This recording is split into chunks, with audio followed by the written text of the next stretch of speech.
Magic, magic, magic. Magic, magic, magic.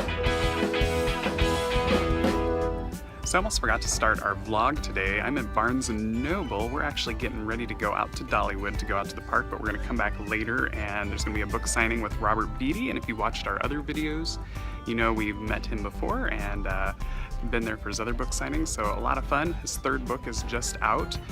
Go on our website and you are going to find the first book on there, our review, which it got rave reviews. You're going to find out why, and you're also going to want to check out our discussion guide for foster and adoptive families. So we just got to the entrance, and this is the most packed I have seen Dollywood in a while. We usually don't have to wait this long to get in, but this is nuts.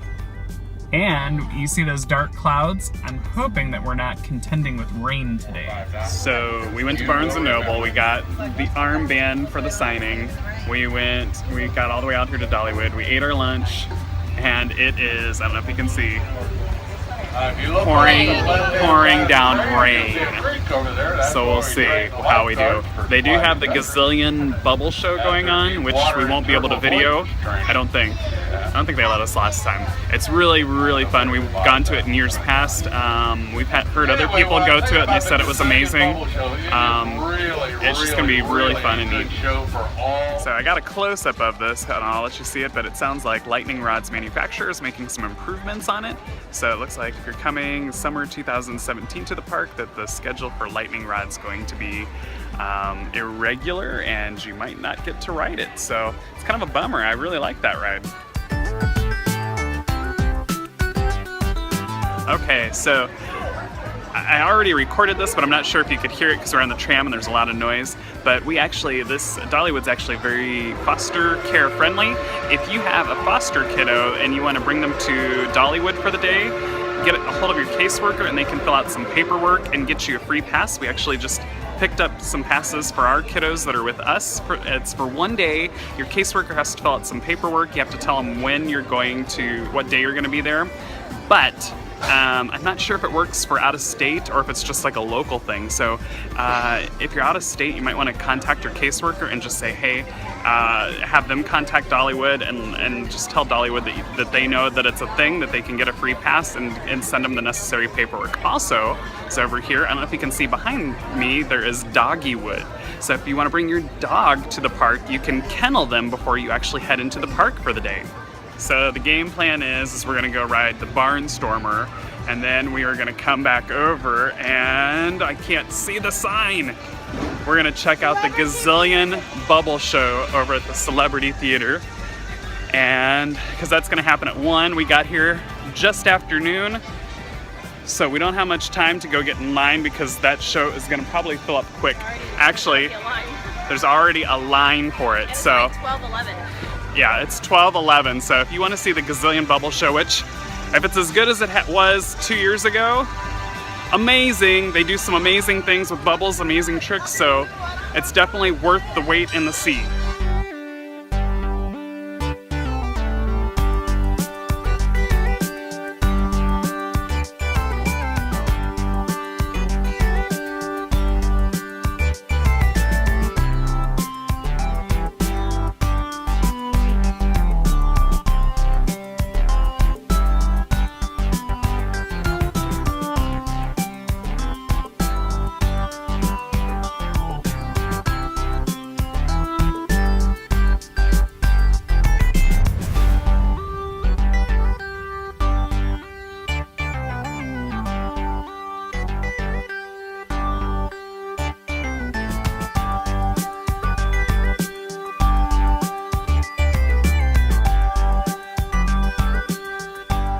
Epic fail to me because it didn't show that our crew actually did ride the Barnstormer. We're gonna go into the Gazillion Bubble Show now and we'll see. They're letting people in, but there's already a long line of people, so it's gonna be a packed house.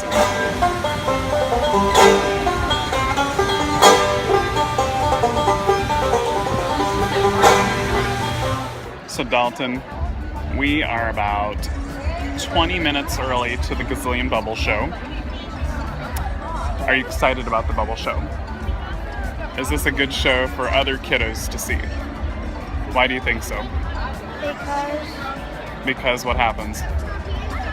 you'll be able to see lots of bubbles. So, are you okay with waiting for 20 minutes to see it? Yeah, Yeah? So tell everyone how old you are. 10. You're 10 and you're okay with And a waiting for half. 10 and a half and you're okay with waiting and just sitting down and relaxing? And at the end, there's going to be lots of bubbles showing up. Where at?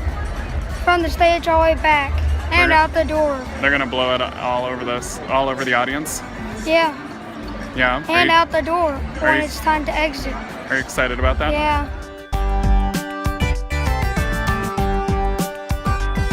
You, my friend, are going to stand right over here, just like that, nice and still, look at the audience, and big smile, or keep smiling. Okay. Let's put Lucas in a bubble, okay? You ready? 1, 2, and 3. All right, you ready? 1, 2, and 3. Bubble trouble. Lucas, I need your help, all right, buddy? Okay. I'm gonna turn your body this way. All right. Your head that way. Okay. Body this way. Head that way. Okay. All right. Very good. Very good. Elias, same thing. Your body this way. And excellent. One last thing. You two are coming a little bit closer together. Just don't look at each other. Okay. All right. Don't be shy. It's only a bubble. Okay. 2 and 1. Keep smiling, you guys. Oh. That's all right.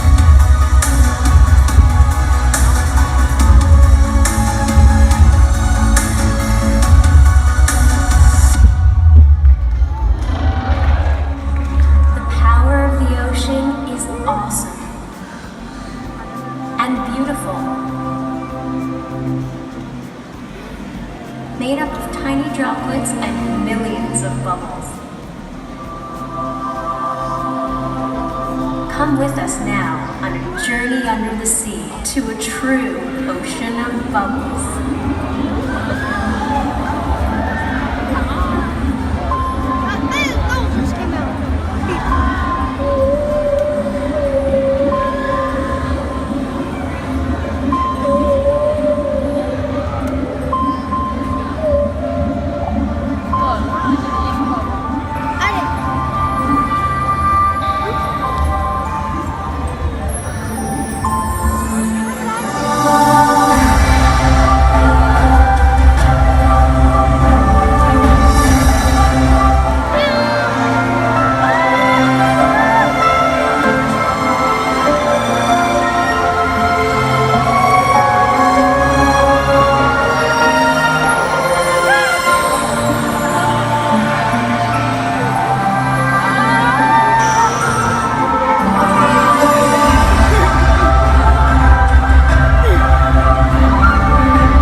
Ladies and gentlemen, boys and girls, how'd you enjoy the show?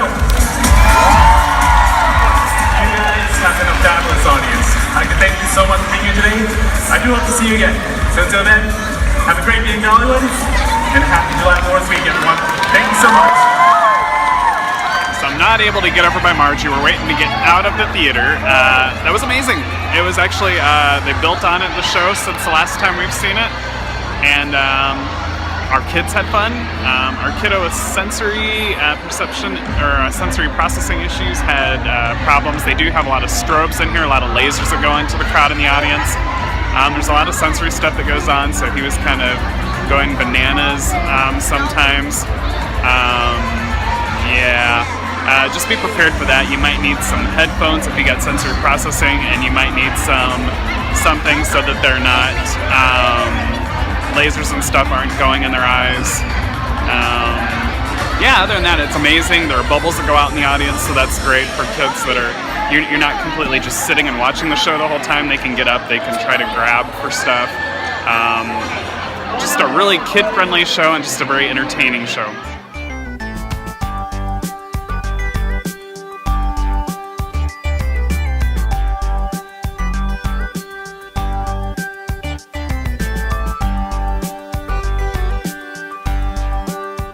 So we're stopping off the country fair. We're going to ride, I forget what this is called, the Scramble. Oh no, we aren't. The kids are going to the waltzing swing. So they're heading over there.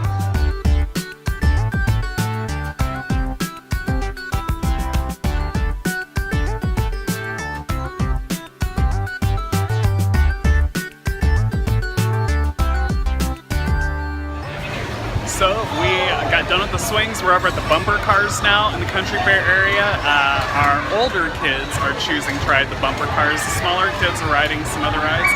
I would say that our younger kids that we have with us probably have the most problem with sensory issues. Today they're a little bit more all over the place. I haven't gotten to ride a ride at all today. Neither has Margie. We're just kind of taking the day as it comes. Some of the kids in our house got some not great news this week, and so they're a little bit more irritable. They're thinking about things. They've expressed that they're stressed, and so that kind of lets us know as foster adoptive parents that we just got to take the day as it comes. We've gone to one show, and this is like each kid has ridden like 2 or 3 rides now. So if we had to call it a day right now, we would, if it like people's tempers and they just couldn't hold it together, because I think that's pretty much the limit. I think as foster adoptive parents, you gotta set the bar low and not expect too much, because amusement parks tire even quote normal families out, and I think people tend to take too much on during the day. So you need to set the bar low. So anything from here on out is just kind of gravy and a bonus. We are still going to try to go to the book signing for Robert Beatty's new book, Serafina and the Splintered Heart. So we'll see if we make it to that. We might have to make alteration plans where some of us go and some of us don't. We'll have to see.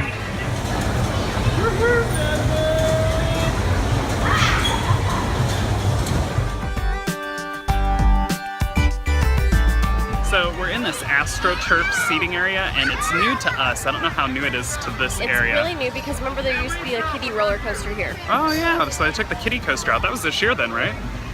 So I'll have to get up and show it to you guys. They also have like some misters going in the country fair area. I have to say, out of the whole park, I enjoy this area the least. It's because it's a newer area. It has more kiddie rides, so there's not as much as I want to do here.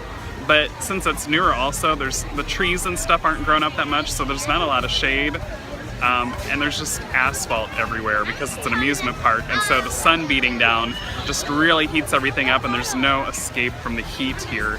But the seating area is nice, and they have like not the sprinklers, what is that?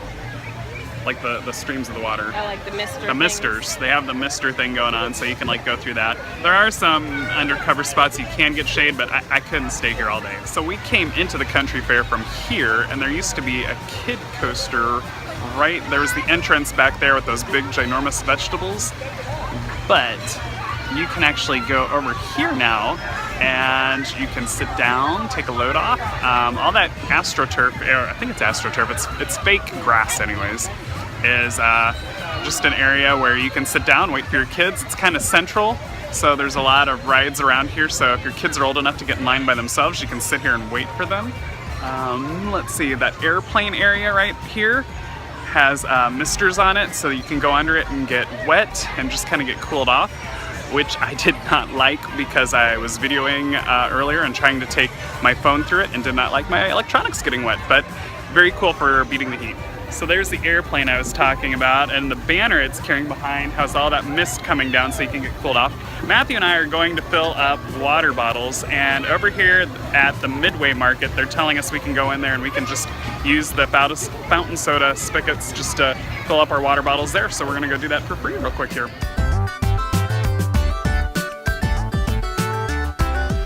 Usually don't get to ride Fire Chaser that often because the line is so long. It's a newer coaster ride and it's a family coaster, so it's not a kiddie coaster. It's a little bit hike up from that. So, oh, there it went over us. So since it's a family coaster, a lot of smaller kids can ride it, but you still have to be, I believe, 48 inches to ride it. I don't know. I'd have to check on that one, but you do have to be taller than some of the other rides. So a lot of people can ride it. It's a little bit more thrilling. You go forwards and then you go backwards for a little while. So it is 30 minutes today. 30-minute wait. That's not too bad for this one.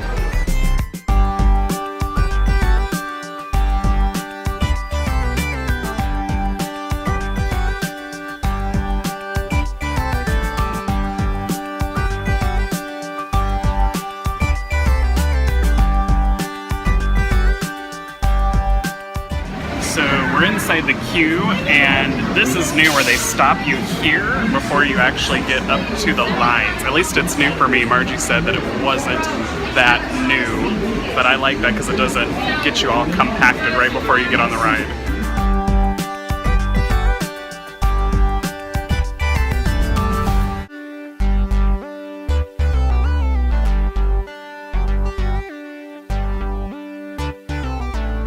So we're here at the book signing. The members at Barnes & Noble get in to see Mr. Beatty first.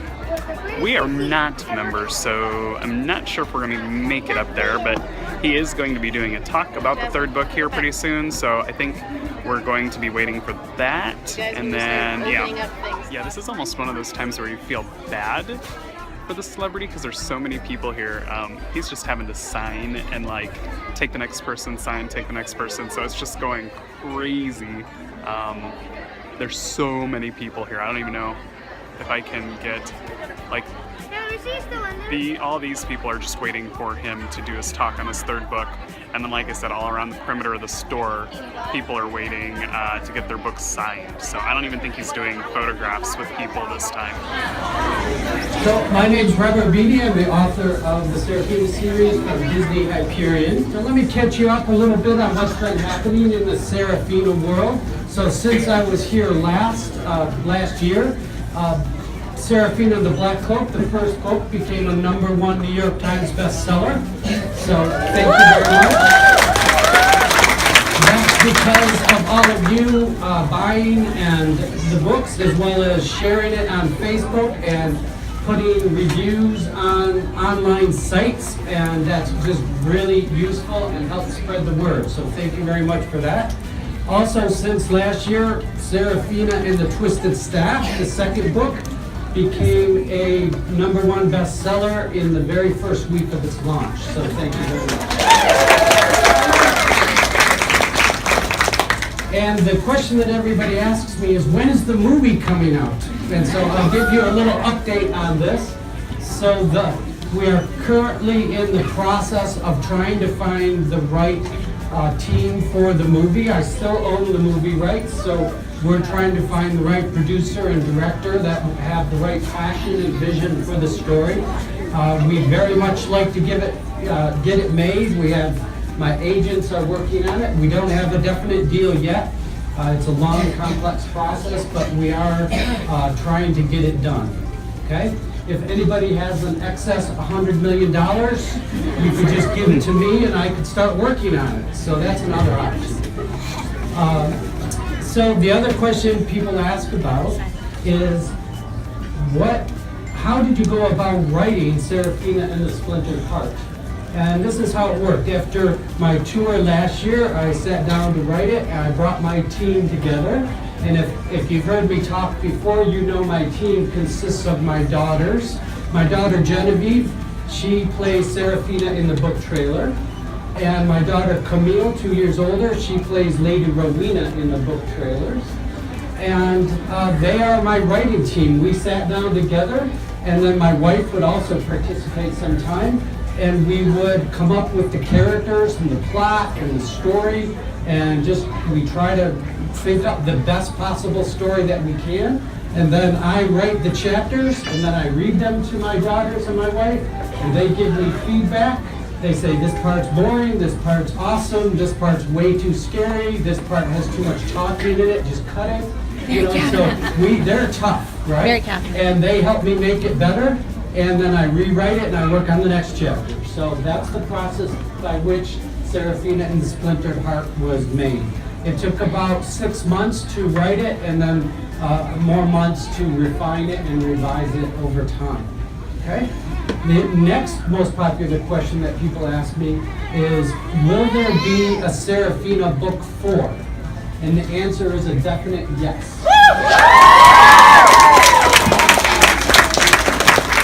So, in addition to the 3 books that have already been written and published, I just worked out a 4-book contract with Disney, my publisher.